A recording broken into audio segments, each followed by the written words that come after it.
the sky. When I scream, the world will listen, hear the battle cry. No cage can ever hold me, no chains can weigh me down. I am the black canary, and I won't back down. No, I won't back down. You'll hear me now. The cry of the canary shakes the ground.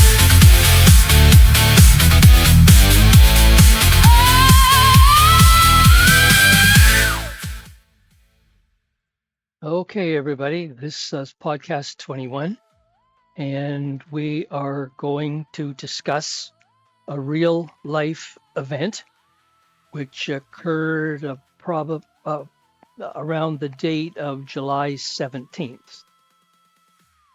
Actually, it occurred 2 weeks before that, so about the beginning of July. But there's been some correspondence and legal intervention around July 16th or 17th. So I can't include the name of the person or the area in which this occurred or the company that is involved. But I can give you the circumstances, and it's really interesting. I asked the person who was involved in this, call it a mess, or potential future legal action. I asked them to be on this podcast. They don't live very close, so I said, could we do a phone interaction? And they declined. So that's fine. When I ask people if they want to work on the podcast or work with me on the podcast, they all say the same thing. They're scared and they're nervous. Okay, well, I am as well. But anyway, so let me give you the one side of this event. Remember, I don't have the company's side. I just have the individual's side. And so here goes. So approximately 2 weeks ago, my friend responded to an advertisement on social media, begins with FB. And from what I can't locate this advertisement, but what he tells me, the advertisement more or less stated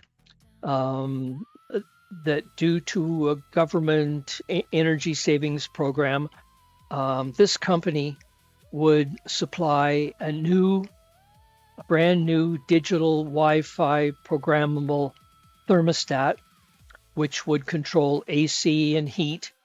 And apparently, if you link this thermostat with one of the programs, the government programs, this program can be controlled remotely by the government agency, so they will cut back on the use of energy at high demand times, and at the end of the year or some undisclosed date, this government agency will issue the consumer a check because they participated in this energy saving program. In any case, he called the number that was on the advertisement, and I'll be polite and respectful, because remember, I've only have one side of the story. So he called this company, and they arranged to have a salesman come around and meet my friend at his home.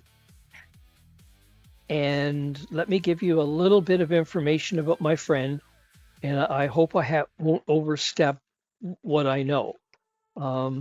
My friend is, remember, I'm being facetious. My friend is not a multimillionaire. He's a homeowner, and he's a senior citizen. He's in his 70s, and I always thought that he was extremely intelligent and capable. Never for a moment thought that a fast-talking salesman would be able to manipulate him. But so I'm trying to make a statement that my friend lives on his own. He's with a family member. He's self-reliant. He's not on any medication.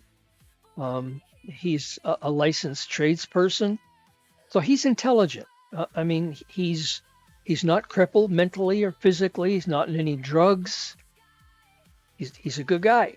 He's law-abiding citizen.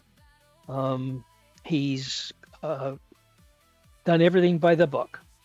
So I'm trying to make the point that he's capable. So this is what happened. So we'll at this point of the conversation, we'll call this fellow a gentleman, but this salesperson, a gentleman, came to my friend's door, introduced himself. Actually, prior to that, they made an appointment, so he wasn't there just at random. My friend agreed to this appointed time, and the salesperson showed up. So he was invited in the house, and the precondition, the reason he was there was to, I'm not sure if he was there to install or give my friend this brand new free digital Wi-Fi energy saving thermostat. I believe that was the extent of it at that point. Well, my friend, remember, this is all, I don't know if it's not really hearsay. I heard it directly from my friend, but I wasn't there.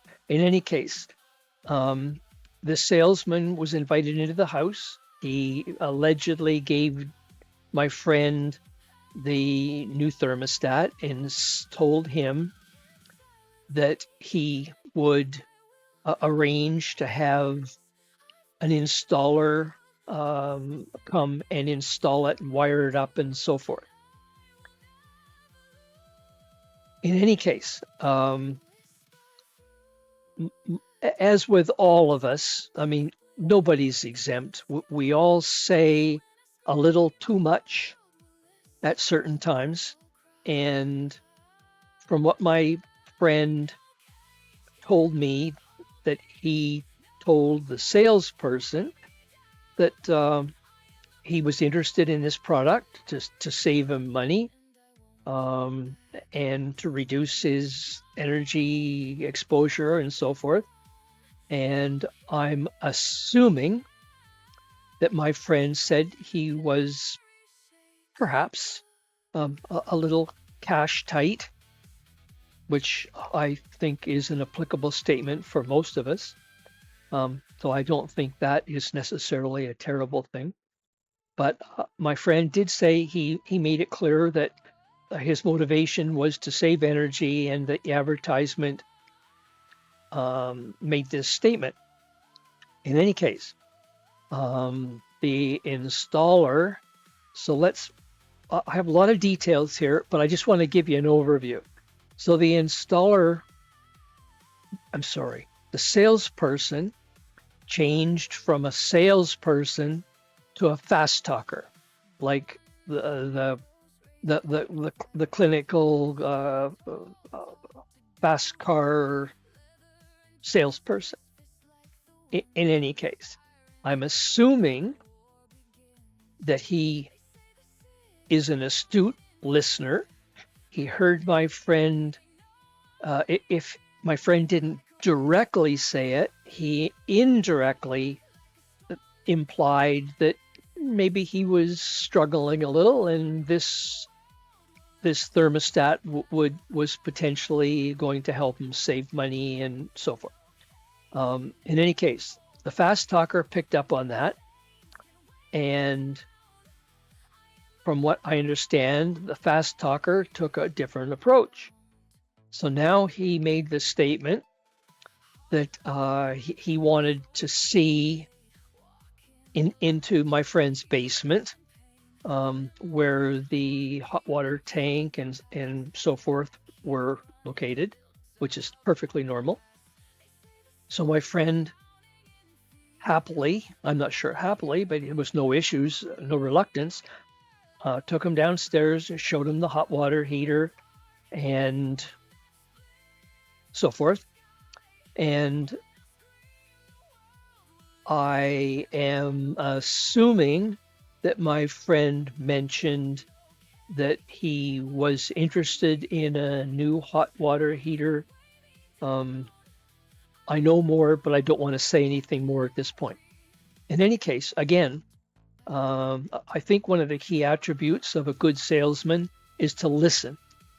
And there's key words that the salesman picked up on.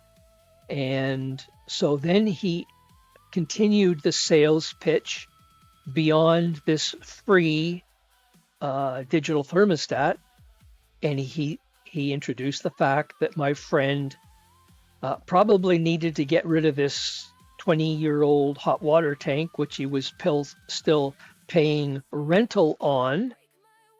And I understand that the company who he was paying rental to wanted $800 or $1,000 to remove it and replace it, something along those lines.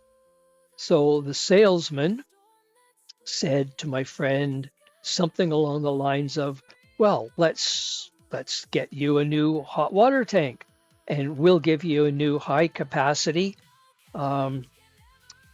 hot water tank on demand, or an on-demand hot water tank. And I wasn't there, but I'm assuming my friend said, oh, that's interesting, because I do want to get rid of this old water tank. Again, I don't think anything's so unusual about that. In any case, so this salesman, as I understand it, started to use words which I'm sure he chose to get my friend hooked as a new hot water tank on demand is going to save on natural gas, going to save on electricity, save. And there were government programs related to replacement of hot water tanks and so forth. And I'm assuming my friend responded, was interested. Well, then this fast-talking salesman said, and I believe all this because ABC, it just flows. And then this salesman said, well, I can't sell you these on-demand hot water tank without you having a water softener. And the water softener will help preserve the life of this on-demand hot water tank. Now, I don't know if that's true. Perhaps it is. I don't believe the salesman tested the water, whether the water was hard or soft or in between. He just said, now you need a water softener. So I'm assuming at that time, from what my friend said, they went back upstairs. The fast-talking salesman then pushed the sales pitch. You're going to save money here. You're going to save money there. You get a free 1 year, no interest loan, and it made it look like heaven had fallen on his house. And remember, this just started with a free digital Wi-Fi thermostat. So now the salesperson, as I understand it, pulls out some data, and okay, let's just cut to what happens next.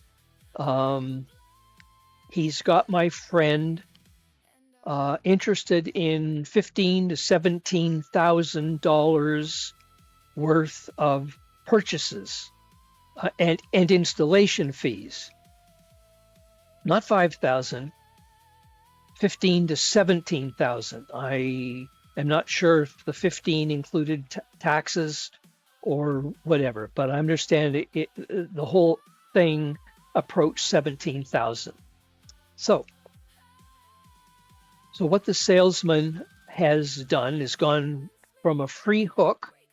From what I understand, it was to be installed for free, a free new thermostat, into $17,000 worth of new purchases. Well, I don't want to be too harsh on my friend, because we all have problems. Everybody does. But he doesn't right now want to be burdened with another $17,000 bill, even if he has 12 months to pay it off, no interest. And just briefly addressing the interest, if I have my numbers right, if whatever he didn't pay off in the first 12 months, it either went to a 3.5% or 4.5% interest, or it could jump up to 10% interest, or double figures. So in any case, okay, let's move forward. So this salesman, I'm assuming he has a tablet. Maybe he has a laptop. But in any case, he says to my friend, give me a blank check and I'll photograph it and put it into my laptop or computer. And he gets my friend to sign a blank sheet on the laptop or computer, or laptop or tablet.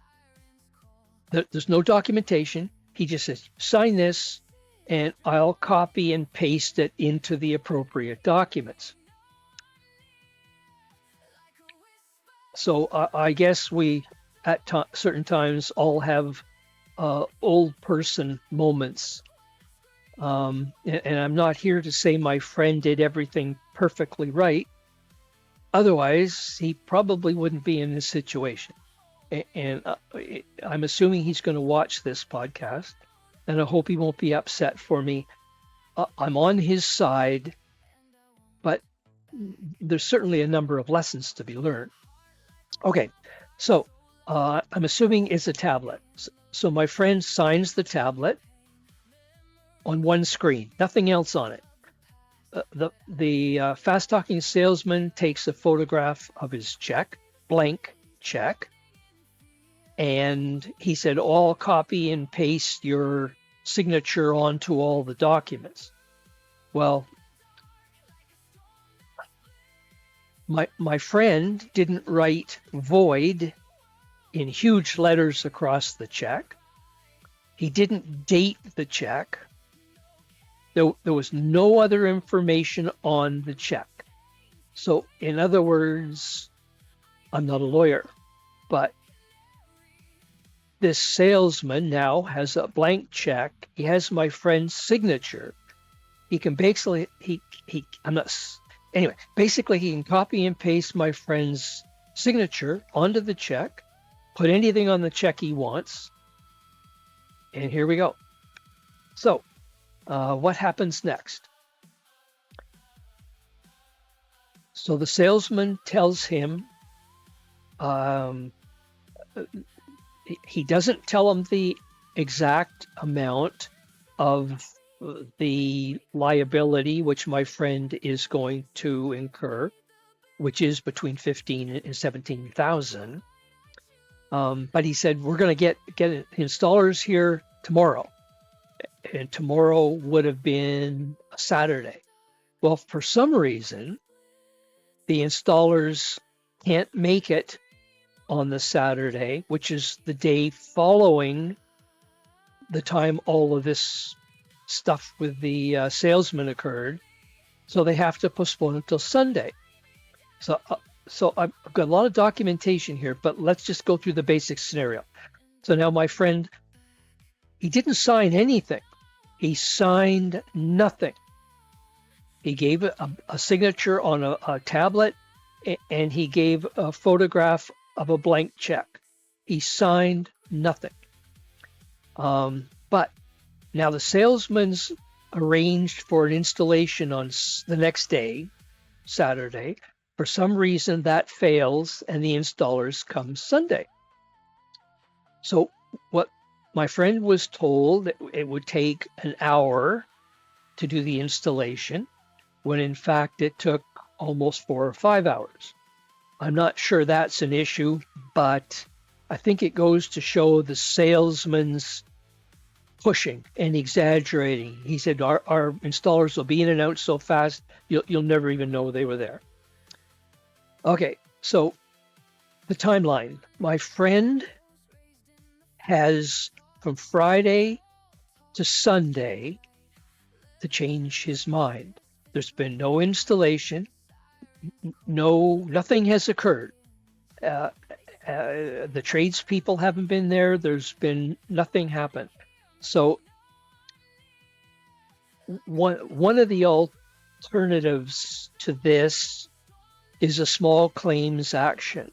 I believe small claims in Ontario has a maximum amount of $50,000. So this 15 to 17,000 falls within that range.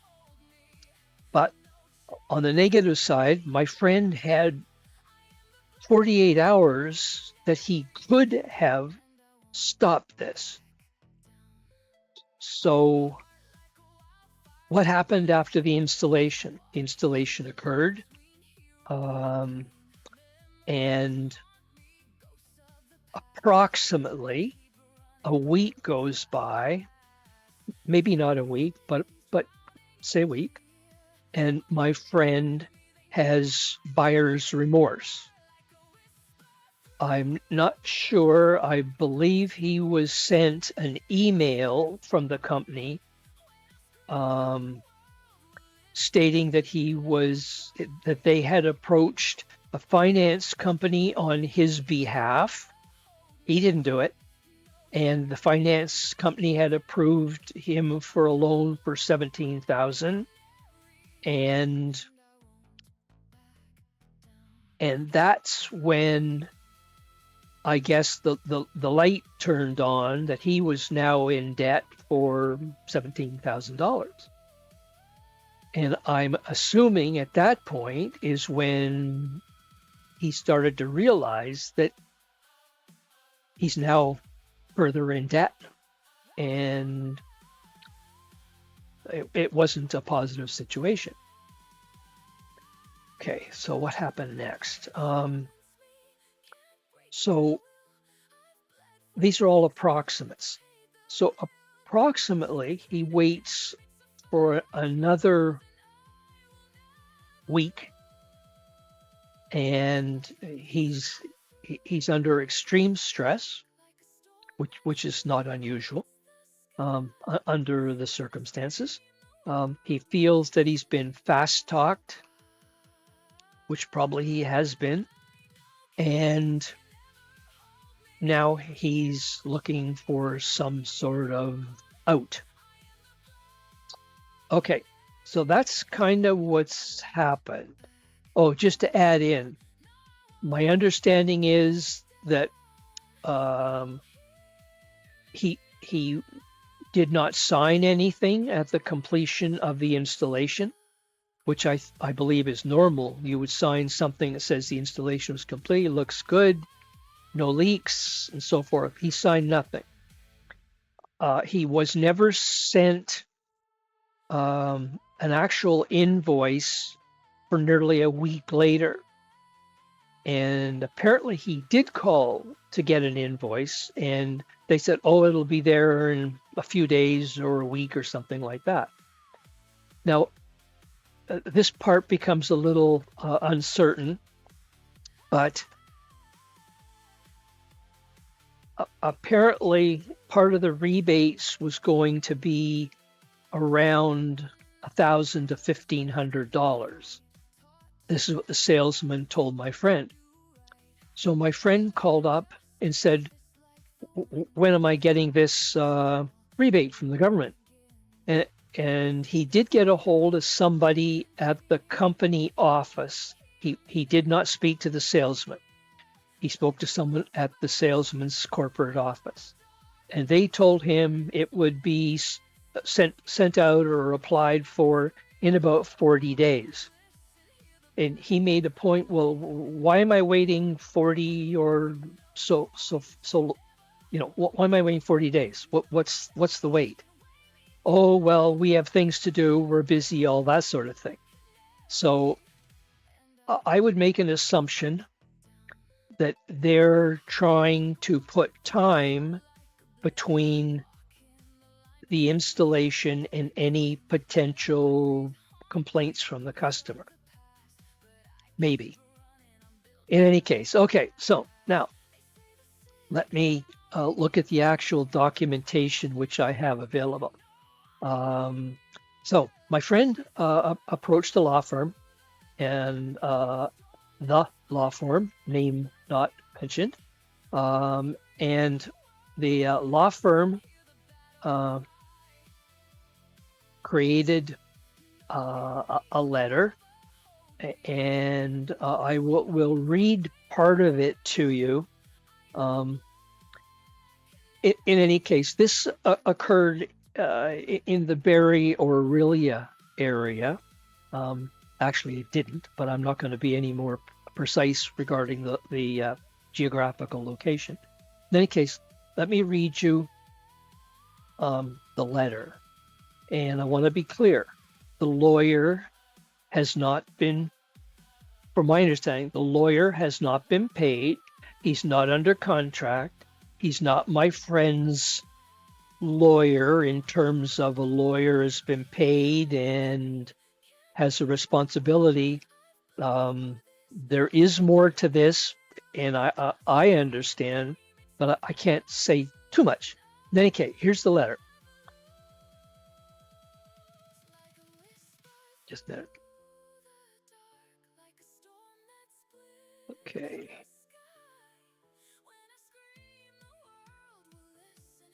This letter, I'll read it exact, was sent to the financial company that Danny never engaged. He's never heard of them, neither have I. But they were approached on behalf of the sales company and the salesman to give my friend, round numbers, a $17,000 loan. My friend knew nothing about any of this. In any case, it's addressed to the financial company. Here goes. This email, including any attachments, may contain information that is confidential and privileged. Any unauthorized disclosure, copyright, or use of this email is prohibited. If you are not the intended recipient, please notify us by reply email and permanently delete this email and any copies immediately. Although we have taken precautions to reduce risk, email communication may not be secure or confidential. Do not send sensitive information by email, including personal and financial information. So the lawyers included a safety factor. This lawyer, I think he's great. So the letter is from my friend. It was sent on Friday, July 17th. It was sent to the financial company. The subject is recession, letter attached. In other words, the letter is asking for an escape or a cease and desist sort of thing. So it's, give me a second. I got to make sure I don't read anything I'm not supposed to. So it's sent to the company and to the financial company. My friend is aware of the company, but he doesn't know the name of this financial company that his signature's been put on to a document asking for $17,000 loan. He didn't know anything about that. Okay, Notice of rescission and cancellation. Properties listed, the name, the address. It says to whom it may concern. I hereby rescind and or cancel the agreement entered into on or about July 3rd, 2026, together with any related financing agreement, loans, security agreement, payment authorization, pre-authorization, debit authorization, or other associated contract. This notice is given on the following independent grounds. You're going to love this.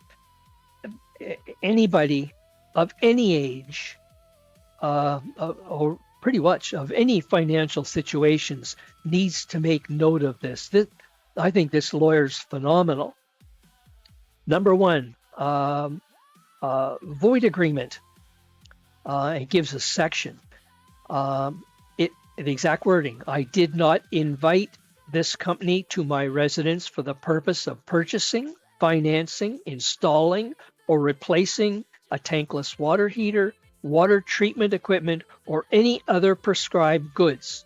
The representative attended under the representation that the visit concerned a free thermostat and, once inside, solicited and obtained the transaction. Accordingly, the agreement is void, and any related financing agreement is also void. Okay, here's the second one. This lawyer's great. I love this guy. Cooling off cancellation, and he gives a legal reference. In the alternative, so he's saying there's going to be four alternatives. It's going to be if and, or if or, until finally, if one of the four options are not agreed to, I'm assuming that court action will occur. Okay, the second, cooling off cancellation. So anyone out there who's a licensed contractor knows that you have to do things when there's a certain time period before you can put a lien on a property or a home. In any case, cooling off cancellation. In the alternative to the first option, which I just read, I cancel the agreement within the statutory cooling off period. Although the agreement is dated July 3rd, 2026, I did not receive a copy until July 10th that we spoke about. The notice is therefore delivered within the prescribed cancellation period, which I believe is 10 days or something. No request was made to have the equipment installed within the cooling off period. So there's the second, call it release or relief for my friend. The third is non-compliant disclosure. In the further alternative, so we've got 1, 2, and now we're to the third. In the further alternative, I canceled the agreement because the documents provided did not comply with the disclosure requirements applicable to direct agreements, including failure to adequately disclose my statutory cancellation rights and the cooling off period. I think this is great. And the fourth option, so we're going, this letter is from my friend to the company, to both companies, the company that did the installation and made the sale, and the finance company. So both companies are getting copies. So they're saying if you're not agreeable to point 1, then you might want to consider point 2. And if you don't like point 3, you might want to consider point 4. And here's point 4. Unfair and unconscionable practices. In the further alternative, which is alternative 4, I rescind the transaction because it was induced by unfair and unsociable practices. Okay. Including misleading representations regarding costs, savings, and rebates, high-pressure sales tactics, inadequate disclosure of financing terms, and failure to provide a meaningful opportunity to review the documentation before signing, which from one side, obviously there's two sides to everything. I don't know anything except what my friend has told me. And this letter supports what my friend has told a law firm. The other side is unknown. But my friend's a good fellow. He's He's a good person. He hasn't been incarcerated or anything like that. He pays his taxes. He owns his own home. He has a family. He's a good person. So, not to say he's been totally forthcoming, but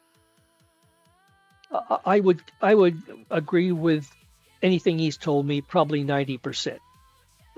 We all make errors in saying the exact thing, but in any case, I believe him.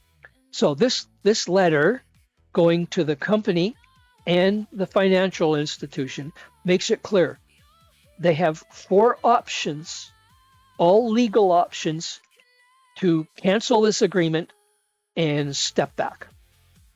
So, okay, so I'll read a little bit more. As a result, any related financing arrangements is void, canceled, rescinded, and of no force or effect. I've got to go slow and make sure I don't say the name of the company or anything. The installation company may receive the installed equipment upon reasonable notice. The equipment will be made available for retrieval, and the company shall have 21 days from receipt of this notice to arrange for its removal. All removal and restoration work shall be completed at the cost of the company, including return and reinstallation of my original hot water heater. This is not me speaking. This is my friend speaking. If the original hot water heater cannot be returned, I reserve the right to seek compensation. I demand, not in capitals, just I demand written confirmation that we have 5 points. The transaction has been rescinded and canceled. 2, any related financing arrangements have been canceled and is of no force or effect. 3, all payment authorizations and pre-authorized debits have been terminated. 4, any registrations or security interest arising from the transaction have been discharged. And point 5, no amount remains owing by me being my friend. Okay, so my understanding is there's more. So if any of you are potentially in or have been or might be in a situation where you're dealing with a fast talker, consider this, because this is, I'm not a lawyer, but this is all legal documentation. Okay, so let me have a look here.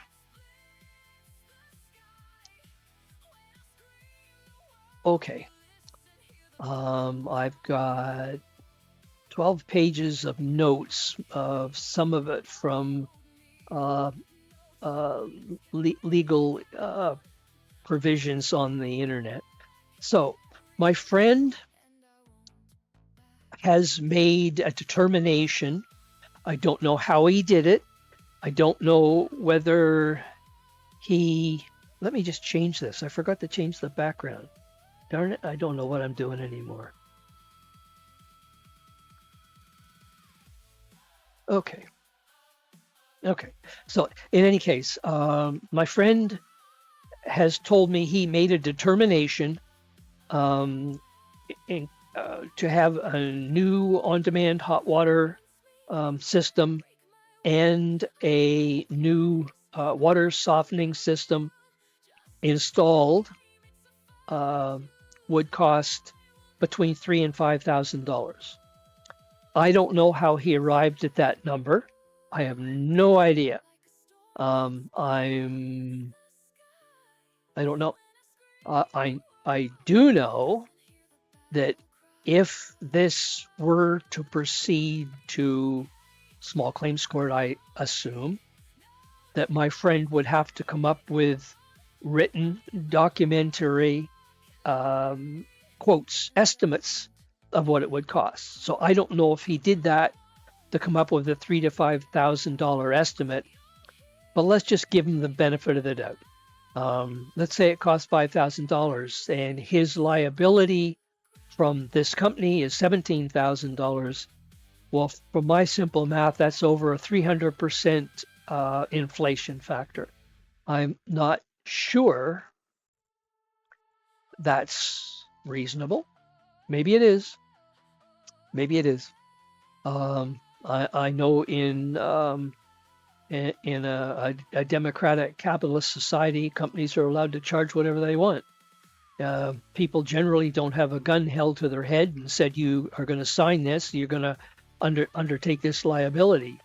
Here in North America, you have a choice. If you don't like it, don't like the price, give them the middle finger, tell them to get out.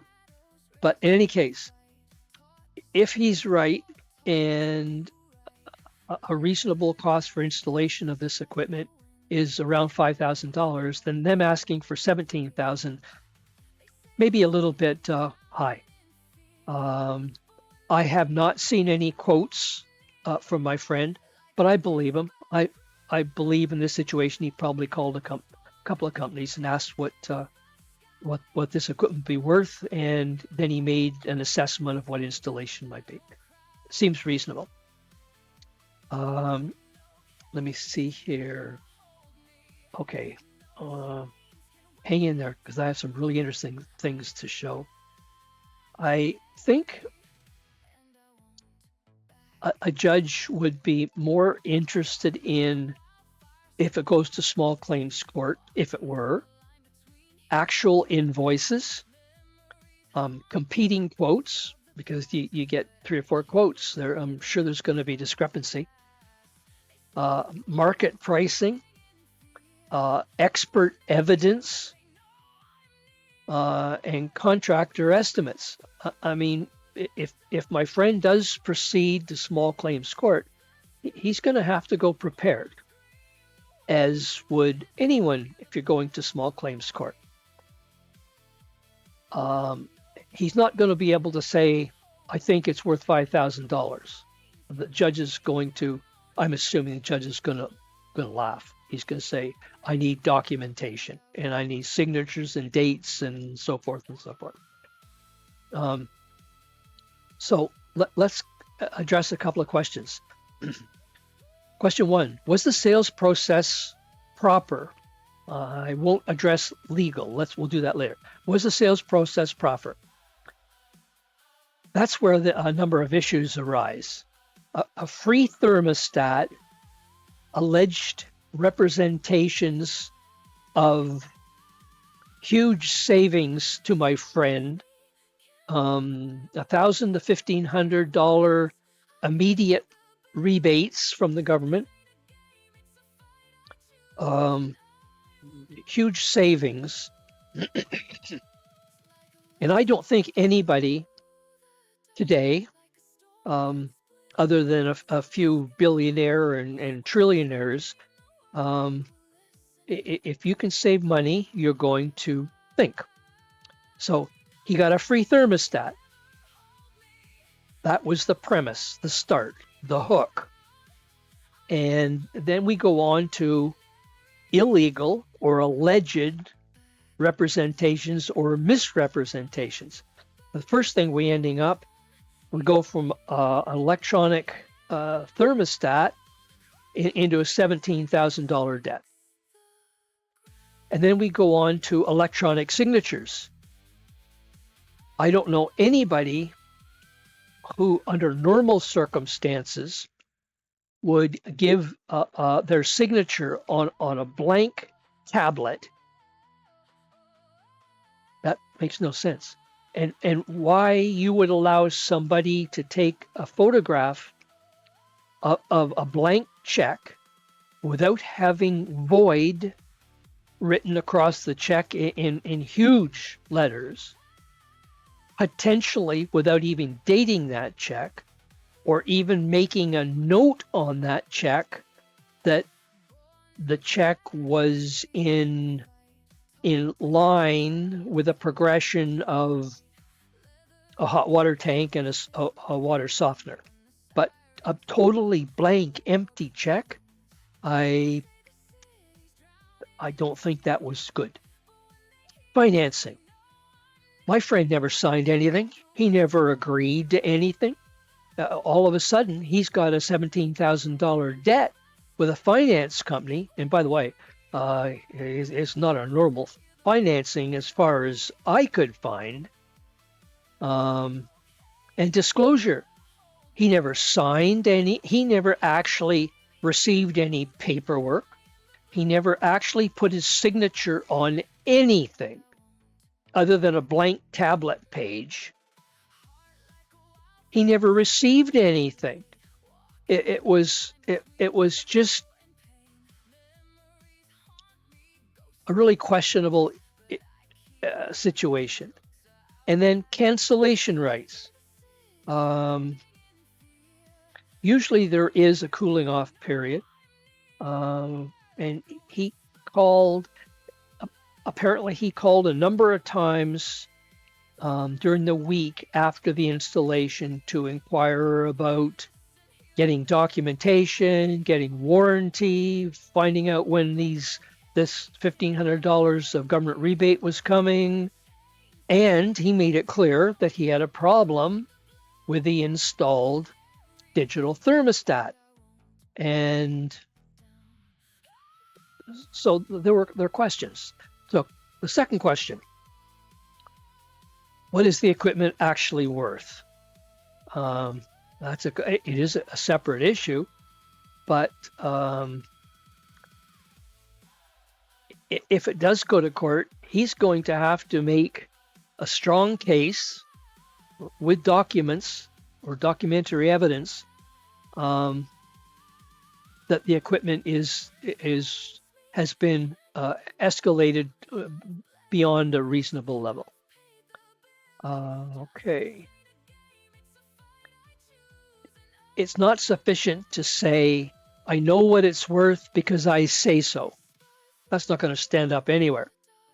The courts want evidence. Okay, so let's go on. This is why I think my friend's strongest arguments, if any, probably relate to the process and the circumstances of the transaction, not to have unsupported claims about market value of the equipment. Clearly, the hook was the free thermostat, but everything else escalated. Well, once there's fast talkers in the house, he probably is an astute listener, and my friend probably said something to the extent of he was really looking forward to the discounts because things are pricey and costly, and maybe he said, I don't have a lot of disposable income. I don't know that, but I don't think it's unreasonable. In any case, this sales guy picked up on it, and he sunk the hook. In any case, let's keep going here. Hold on a second.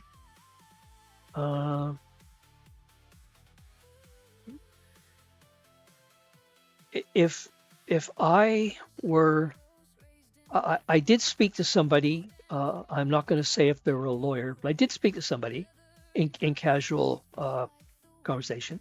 I explained this situation. I was told the dispute itself, I'd be asking, what documents exist? What was actually signed by my friend, as opposed to pen, ink, whatever? What was said? What was installed? What did the audit log show? What did the financing documents show? My friend hasn't been given anything.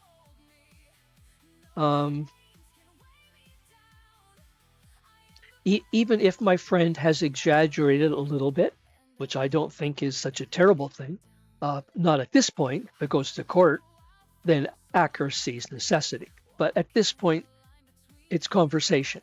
And so if he's exaggerated a little bit over or a little under, it's to be expected. Okay, let me keep going here. Hold on. So I think part of the conversation needs to go is what was signed? What did my friend actually put pen to? And if nothing, I would wonder how many times his blank signature has been used and how many documents has it been put on, and when does it end? has his signature been put on any releases? I've never known anything installed, any work done, where you have to sign a release at the end. You just have to. It shows closure. And from what he said, he signed nothing. Which I wonder, does it? Has his signature been put on some sort of closing document? So hold on a sec now. Okay, hold on. Okay, let me go a little bit more. So some of the interesting questions are, I'm being a little bit repetitive, but I think it's still important. How did the free thermostat become $15,000 to $17,000? What the H happened? What actually was said? What was the conversation? I mean, my friend is a big guy. He's got a second or third degree black belt. I mean, he's a senior citizen, but he's a person of stature. He's big and tough. I mean, this salesman, I'm sure, did not bend his arm and put him in a full Nelson and say, sign or I'm going to hurt you. So what actually was said? What did this salesman do and say to get my friend to agree to all this activity? And did my friend understand that there was going to be financing? I mean, my friend is intelligent. He's not mentally lacking. He's not on drugs. But I mean, was it explained to him that all of this equipment wasn't going to be installed for free? I don't know anybody that has a few brain cells that wouldn't be thinking, oh, I'm going to have all this equipment installed. It's for free. My friend had to know, he had to expect there was going to be a cost, unless this fast talker said, everything's free. You're going to get a rebate. You're going to get the payment will be free. The government will take some money off transfer payments or whatever, I mean, that makes no sense to me. But did this salesperson imply that all this equipment was going to be free? I don't know. I don't know any, if this goes to court, I don't know any judge is going to sit back and say to my friend, you expected all this work, all this labor, all this material to be installed for free? Okay. I guess only my friend and the salesman know what was agreed to, and was there no speak of costs? Anyway, I guess it goes down to, did my friend understand, or was he experiencing a senior citizen moment?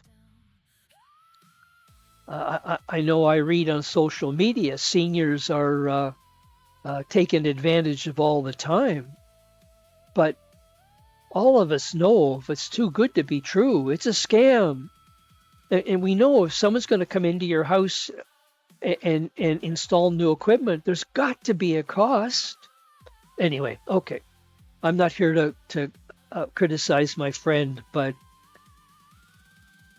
so what role did stress play in this? I don't really want to get into my friend's financial situation. I know what it is, as he's expressed it, and that's private. But was he under so much stress that nothing clicked except the salesman saying you're going to save? I don't get it. In any case, if it does go to court, obviously there's going to be two sides to the story. And I think common sense is going to have to prevail. In any case, so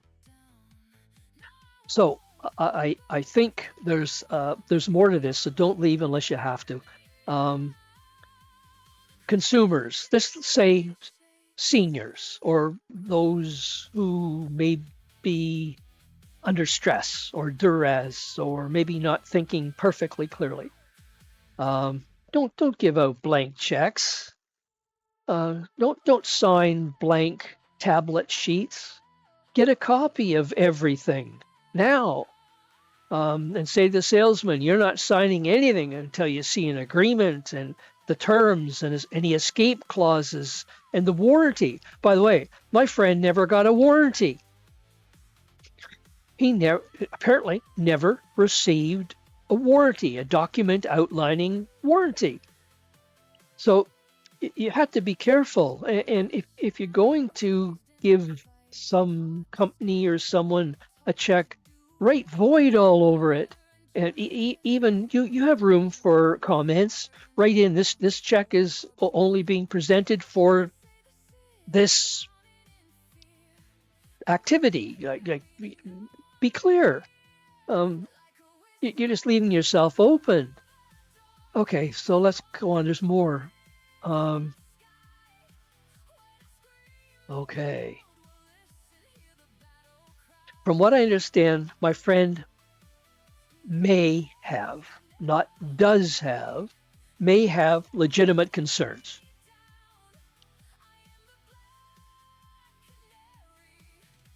I think the thing he should do is create a written document in his own words now that things are still fresh in his mind,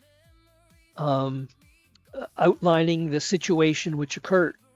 Because if this were to go to court, whether it goes to the Ontario Court of Appeals or whether it goes to small claims court, it's probably going to take a number of months, maybe a year or two. And if he has something written that he can refer to that will give him a clear outline of everything which occurred. As we get older, our memory's not quite as sharp as it was. And my friend needs to keep in mind, he carries a trade license.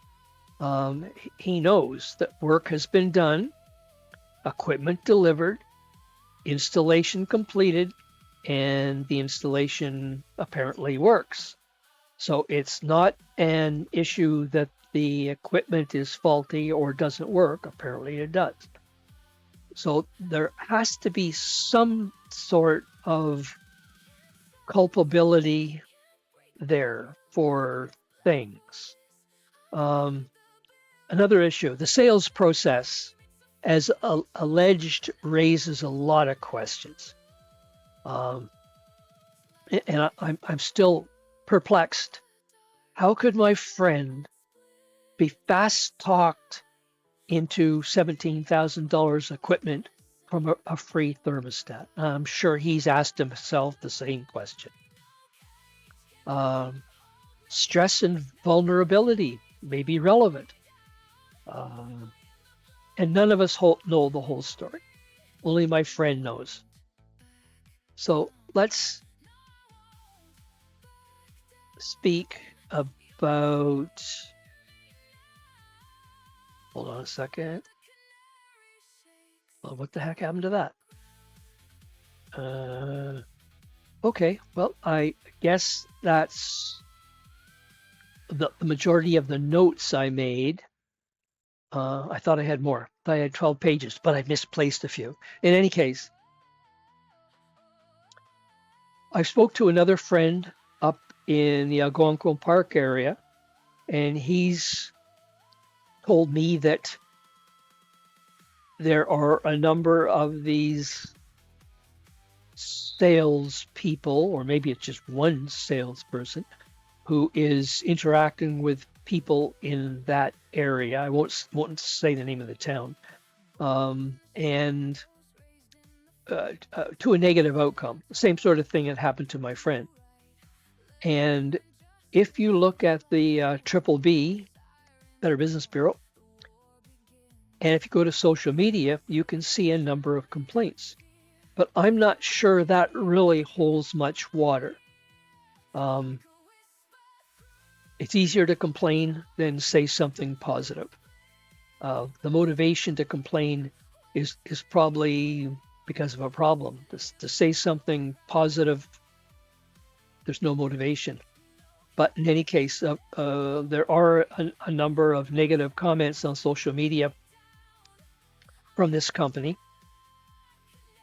which I suppose is to be expected. I mean, hard to do business and make everybody perfectly happy.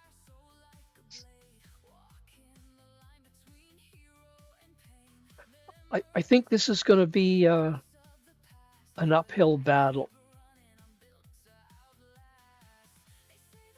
And I don't think my friend nor I'm not a psychologist. I don't have the formal education to make an educated guess whether my friend should be living alone or whether he should have a family member need to co-sign things, in other words, two signatures. I don't know if my friend needs to simply say, I'm a senior citizen, I've got financial constraints, as most of us do, and I can't engage any more upgrades to the house. And if I do, they've got to be able to be paid for cash, no financing. I mean, if he is correct and he gets 12 months interest free, he still has to pay $17,000. And the way he described it is if whatever he hasn't paid off in the 1 year, the finance company adds interest at 3.5%. And if they won't finance him, it goes to 10%. I guess it's based on risk. So potentially, if he pays off very, very little, he's going to be faced with more debt. So I'm on the side of my friend. I don't want to use too much profanity. I'm not here to attack the company that did the installation. Apparently the installation was fine. Apparently they didn't leave many manuals, no warranty.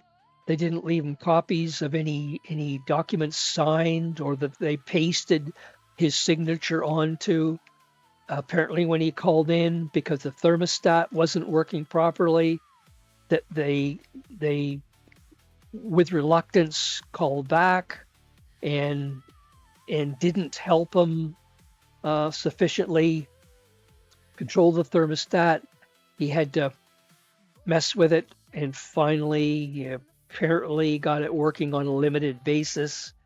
They according to my friend, they told him there were only 3 wires running from the furnace and AC unit, and they needed 4, and that they would potentially have to come up and cut in another line, and they probably damage his drywall. And that anyway, he told them to jump in the ocean about that. So if there is a control wire missing, well then of course the thermostat's not going to work perfectly. And this is on him to allow them to come back and fix it. And if they damage the drywall, then they damage the drywall. It's a bad situation. And I've read about other senior citizens who have been taken advantage of.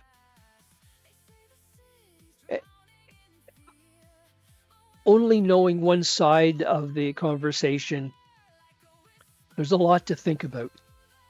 The installation was successful. Apparently, everything works. He has no documentation. His signature's been copied and pasted on a few documents, or at least on one or two documents. Um, they've put him onto a lease or loan company for $17,000, which he didn't know anything about. He wasn't given any options, and it does seem like a bait and hook. One thing just kept going, another, and was my friend totally not at fault? No. But we all make mistakes. In his financial situation, $17,000 of further debt, he doesn't need it. Not as a senior citizen. So I'm not sure where this will end up. If the company responds something to the extent of, we'll remove the equipment, but you have to pay us to have it removed. That seems reasonable to me. Then the debt with the finance company's gone. So it's gone. All he's left is without a hot water tank. I don't know what a new hot water tank costs. Let's just say it costs $1,000 or $2,000. Well, $1,000 or $2,000 is a lot more reasonable than $17,000. And I had heard rumors, I'm trying to be polite now, that if the equipment were to stay in the house, he was looking for a cash outlay, I guess, for his inconvenience. I have my doubts the company would go along with that. They might. But I think the best scenario of this is if the company would consent to remove the equipment at no cost to him, or remove the equipment and he'd have to pay something. Because now the equipment they're removing technically can't be sold as new. And they're contractors or service people. They are doing a service. That's one option. And of course, if they cleared off the $17,000 debt, and it cost him, I don't know, under $1,000 to have it all removed, it might be worth it. What do they say? Don't throw good money after bad. If you've made a mistake, do your best to learn from it. But if I had financial constraints, I would rather be burdened with a $1,000 debt than a $17,000 debt. And are there other options? Probably. But certainly, this salesman, from half of the story, appears to be a great listener. My friend probably gave some, even if it was minimal, indication that he, really needed some relief from some of these costs. And this salesman picked up on it. And he probably kept on using terms that my friend jumped at. I get it. I understand. In any case, I had more documents, and I'll be darned if I know what I did with them. In any case, I hope everybody's well. I lost one of my 19-month master's grad students. She left on Friday and found a wonderful career position in the very south end of Toronto. I won't even say where. But that was a double-sided story. When you live under the same roof for 19 months, you become aware of each other, you accept each other. Yes, you have your ups and downs, but in the end, you respect the other person. You leave your valuables out. You know they're honest, integrity. I'd leave $1,000 cash out, my wallet and everything else. She wouldn't touch anything. She's that honest.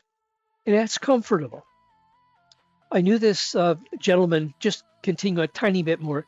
I knew this gentleman, he's one of the past CEOs of Ontario Hydro. A very well-educated gentleman, kind, thoughtful. I knew him, or I knew his family and him well. And when his wife passed a few years ago, I asked him what was marriage like, and his words were comfortable. And I understand. The same sort of thing when I lost this roommate, boarder, friend, because I think it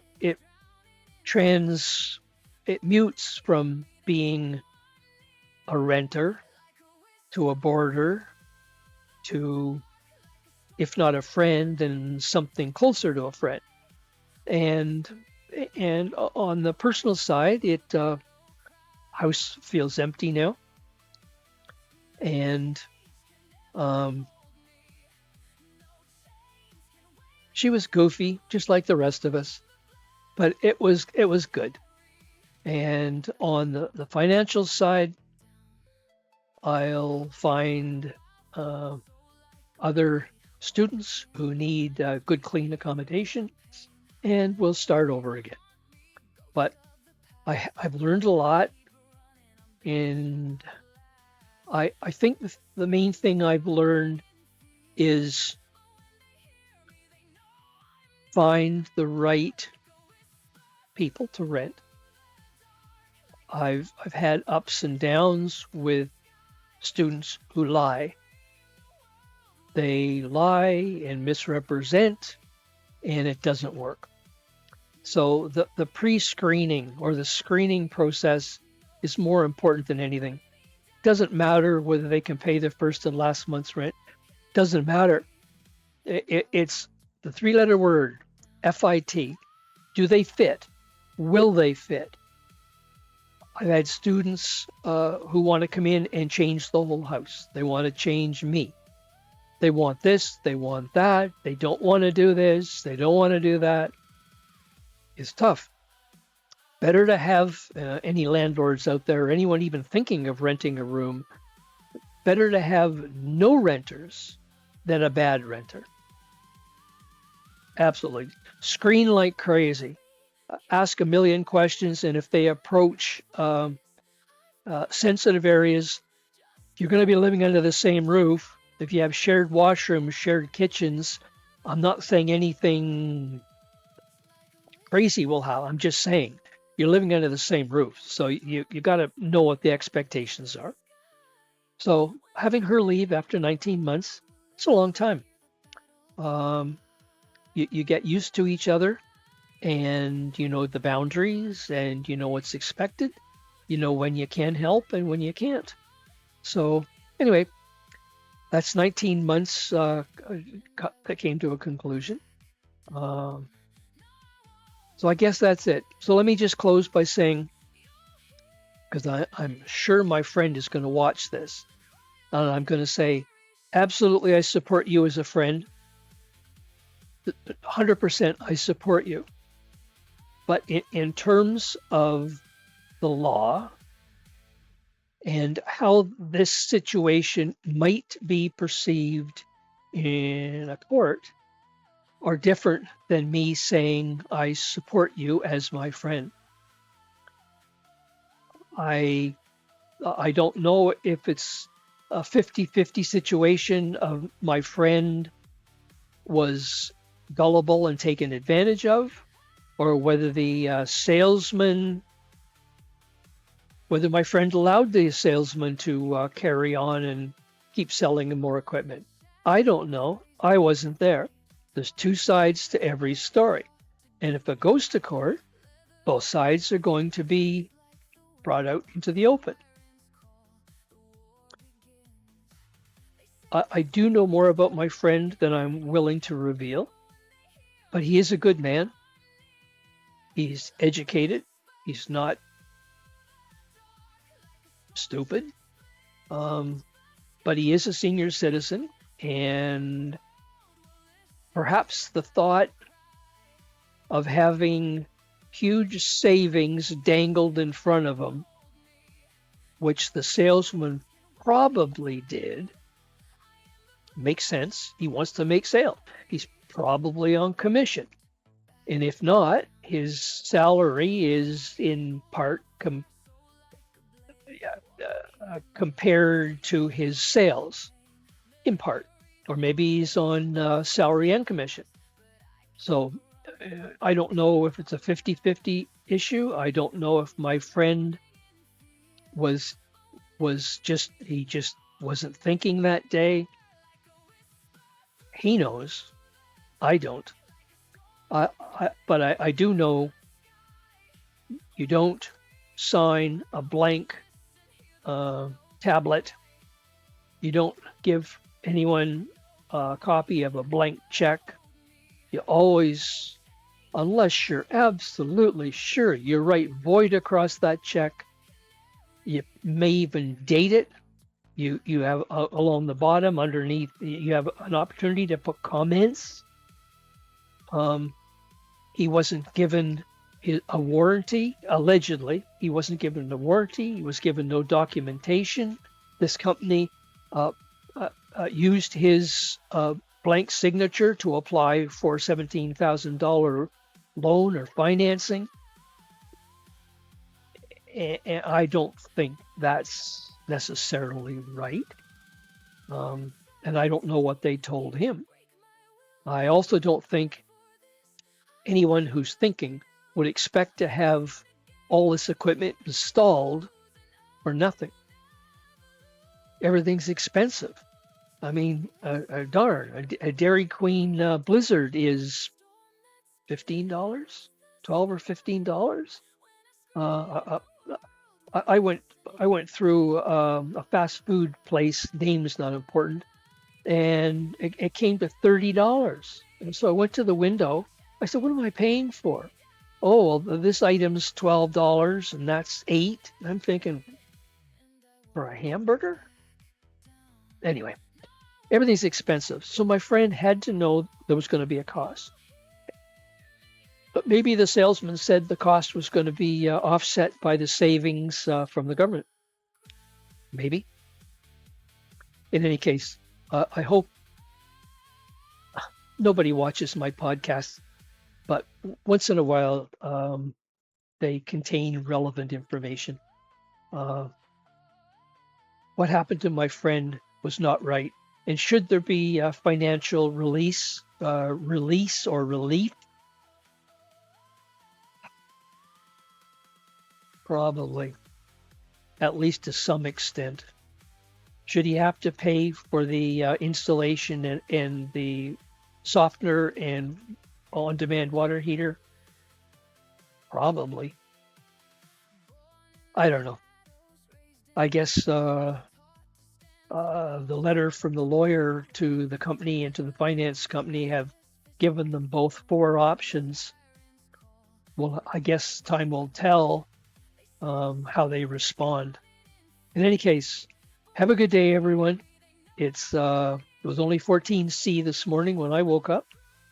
I don't have a thermometer handy, but I believe it was 21 when I started this podcast. In any case, have a good week. And as Ringo Starr, peace, everyone. See ya.